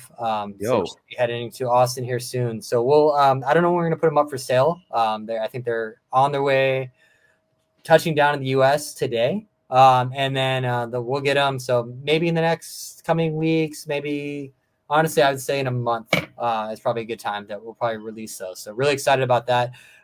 We did all new milling. It's honestly we kind of like the Project G was an homage to the iconic GSL. This is another iconic milling that we're kind of bringing back. So this will be one of the most iconic milling styles that has been done on a Planet Eclipse platform. Is going to be on the new GR5 as a project version. So might have to get one of those. Yeah. As long as you're I can shoot those now. Yeah, okay with that. But love to. Nice. So that's on the marker side of things. And then something new that we just started kicking around last week that I think we're going with is that we're going to, for the first time, be open to sponsoring some teams as project. So we're working on some stuff right now. We're going to start maybe put out an application, if you will, just to find out and have some conversation with teams. But for us, I think it's going to be cool to be able to support teams in a way that they can get our products, team discounts, access, those types of things, and be able to do some custom stuff for some of these teams, let them be kind of part of the family. Because we work with a lot of different companies, it's also going to be a cool opportunity for us to be able to work with teams that already have other sponsors in place. So we obviously have a lot of JT products we've done. We have our first HK Army product coming out soon. We're starting that relationship there to be able to make some stuff with HK. So if you're an HK team, you'll be able to get some Project HK stuff. If you're JT team, Project JT stuff, Pro DNA, other areas that we can, be fluid so we can kind of help lace out the teams with not having to say, hey, we're your only sponsor, you can only wear our stuff. Because I do feel like that's something that teams get stuck into. And that's just kind of been the name of the game. But I think it allows players to lose a little bit of their originality and being able to kind of influence with their own style and stuff when a sponsor kind of owns you head to toe. So for us to be able to kind of mold and work with teams and work within their other current sponsorships, I think it's going to be a cool thing that we're going to be able to bring to the table. Amazing, man. Well, that is exciting, man. And congratulations on all the success that you and obviously Arch have created with Project. And let everybody know also where they can follow all this stuff. And you kind of heard it here first. They got some big stuff popping off for 25. Yeah. I think the two are Instagram. It's Project _ PB. Yeah, double underscore. Underscore. Let them know. And then on Facebook we have the Project Owners Group, where probably in that Project Owners Group the most direct line of communication to me and Archie is to ask about ideas. We pick people's brains on what they want to see, what they're looking for, like on the guns that are coming out, the new marker next month. Like hey, what colors do you guys want? And so they kind of like, we use our community there to kind of drive, some of the stuff we're doing on the design side. Outstanding, man. I can't wait to see the HK collab. Definitely excited on that one. Laval actually had some of the pants on. If you want to go back and find nice, he was wearing World Cup. So awesome, dude. Yeah, I'll definitely be looking to rock those. Yeah. All right, Jens wants to know, who is the most improved player this season from your point of view?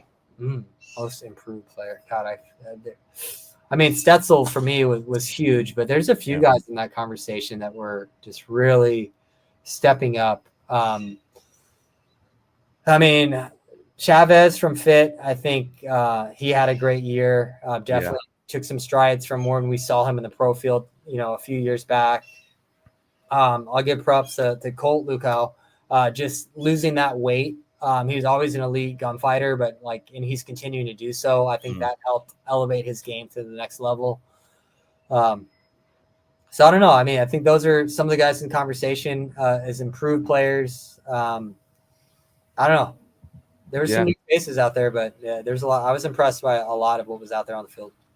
Yeah. I think you could make the argument for ABJ as well. Even though he did have I think he was breakout player of the year last year. Yeah. But I feel like he took another step this year, and really was a difference maker in a lot of matches. Yeah. Arsenal had a hell of an offseason themselves. And so it'll be good to see kind of where everything fits with that team they put together. Agreed. Yeah, and if you didn't know, Arsenal is like an OG paintball franchise that has, come back onto the scene. So it's good to see the Arsenal brand back and thriving. Mm-hmm. Yeah, 100%. Ty, all right. You got another one? I do. Okay. It's very important, actually. The people want to know, Ryan, what's the hair routine? Hair on fleek all day. I have a thick amount of hair, to my understanding, so that's helpful. It is a little bit like the problematic as far as it just wants. I have to use very serious hair product. It's like a clay, or my hair goes straight down. So that's why, when I'm coaching, usually it's all falling my face and stuff, and it's just because it's not. I'm not really going for it. It's an annoyance, but it's just hard to hold her up. And then I'll give a shout out to my hairstylist, Tony Jennings.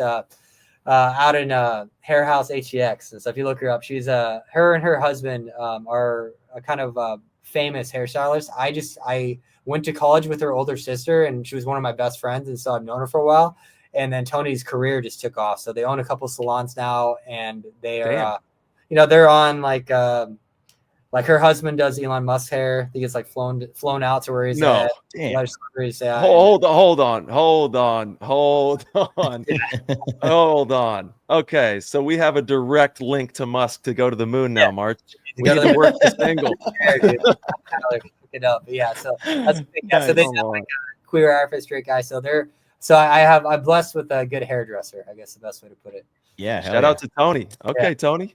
All right, I got my last question from the Discord, and then I have one personal question, and that'll be it. But Did It Hurt wants to know, what has been the hardest challenge to keep X Factor as one of the top 5 teams in the NXL? Which I think is a great question, actually. Yes, it's really to hold on to that consistency and keep people motivated in that right mindset at all times. That to not let off the gas and to work hard. And work together. All these personalities are not always going to mesh all the time. And so you have to build a team, right? And it's not about making everyone best friends or love each other. It's about building a team based off of respect and hard work. And really, and it's great that we have someone like Alex that everyone respects so much. So you can look at the organization with nothing but respect. And if someone's just not falling in line, they got to get out of the way. And that's honestly the hard decision has been letting go and moving on from players that I respect as friends and people. And also at times of guys that I know that are good paintball players and have more in there, but they're just not, rising the tide of the whole team. So keeping that culture, it's about people, managing people, and having good people around you that you can be proud to stand next to. That's Solid. it, brother. Yeah. And then my question, what the hell is going on with these drones? I don't know. Dude, this is a crazy, crazy thing going on the East Coast. I guess there's been some sightings in like Oregon. For the listeners that haven't heard the news or understand what we're talking about, there's like a ton of drones that are basically going unreported right now that we don't know where they're coming from or what they're doing or why they're there. Yeah. What's your Just having speculation? fun. They're just having fun flying around, man. What are your people doing, Tyler? What are they doing? They're just having fun flying around, man. I Joyriding. the fact that we haven't taken one down doesn't make any sense to me. So They have to be ours. They have to be ours. They have to be ours. Yeah. Yeah. Well, That we or could throw the tinfoil. isn't ours, and we don't want to share. So there's something going on there. But I don't know Yep. what my tinfoil is. Get the tinfoil hats, boys. Get them out. I always Got the hats. there it is. got it We right got the here. hats. Got it right here. I think it's just a little joyriding, man. Let them fly. A little Let 'em- joy riding. They look big. We can hope they're big. They're like the size of a car. Yeah. Them air hound dogs out there sniffing it out. PTG, if you this has been going on in the Discord. There's a bunch of people in the Discord that have been sharing like experiences of seeing them. If you guys are listening to this and you have some intel, please share with us in the Discord. Or if you're not in the Discord, you could get in the Discord, or you can just send it over to the PTG Instagram too. But yeah, I'm like really intrigued by this story, following it pretty heavily. It's crazy. It's really doesn't make sense. Yes, Have it- as do most things in some this theories. planet, on this Some world. theories. That's right. Oh, I mean, if we're gonna throw the tinfoil hats back on, the government said there's aliens and nobody is talking about it, dude. I'm sick of it. I'm sick of it. Yeah. Okay, Tyler, peel your skin back, please. Oh man. Well, All right, Ryan, man. dude, we love you, bro. Thank you so much Yeah. for dropping in. I know everybody in the community is super appreciative of your time, your insights, and thank you for everything that you continue to do for our beloved sport, man. We really appreciate it. Yeah, bro. Then what are your plans for the holidays? As we're Yeah, heading like I said, I was heading up to Colorado with the fam to go on top of the mountain. So doing That's that, right. and then just trying to survive until my kids go back to school. Yeah. Are you gonna stay through for New Year's? No, I think we're going through the 23rd to the 27th. So then we'll Nice. be back from New Year's, and who knows? Maybe I'll get out for New Year's. It's been many years. I think we've taken it easy, but it might be time. Might be time. Yeah, baby. Get the party hat back on. Get out there, rip up the town. Nice, Heck dude. yeah, dude. Well, you be Awesome, safe, man. all right? And we'll see you. I think we might be seeing each other for like an exhibition. Have you heard about this? Is that happening? I don't know. I'm not Yeah, sure. it sounds like the talks have kind of simmered on that. I don't know. Yeah, so I was like, hey, we're in, and just let me Yeah. know. Like Trezor was like, oh, I was trying to do Aruba, but blah blah blah. I was like, it's sold. Like, Yo. like, let's play. Let's go. But yeah, I haven't heard anything since. So I hope it happens. But Yeah. the off season is getting a little thin, which is good. But it's also like the first event's early March, like first weekend. So February we're already practicing for the event. So if they're gonna do something, it's got to be, Yeah, No. quick. I don't think anything's gonna happen now before the first event. If anything, it'll probably be over the summer or during that long break. Yeah, that's so weird. We have like a second mini off season in the middle of the season. I don't love that. I wish I get it. They do it, I think, because of weather and locations, venues, stuff like that. But I wish that was shorter and the off season was longer. Although this off season, I wish it was shorter. Who knows, man? Yeah, let's get started. Yeah, for real. Well, y'all All right, be brother. safe out there and have fun, and we'll see you on the next episode. all right, Peace. yes, Thank you, Ryan. Appreciate you. Later, bro. Peace. All right, everybody. Thank you guys so much for tuning in and listening. If you enjoyed the show, please head over to ptgpaintball.com, click the orange Patreon link in the corner, and support the show. We greatly appreciate it. We have tiers as low as $1.99 a month. That is nothing, guys, and it'll give you access to the Discord, where you get access to the players chat and get to mingle with the entire PTG community. We have tons of different pros in there. Tyler and myself are very active, and it's an amazing way to support the show. We also have amazing other tiers. If you want to be one of the best, want to be a GOAT, sign up for the GOAT tier. It's the greatest way to support us, and each month we do a private live stream show one-on-one kind of thing to where it's just the GOATs, and Tyler, myself, will bring in some special guests every now and then, but you get to ask us questions in real time, live, on the air, and you get lots of inside juicy news that we don't share on the show. So, as always, we will see you guys very soon.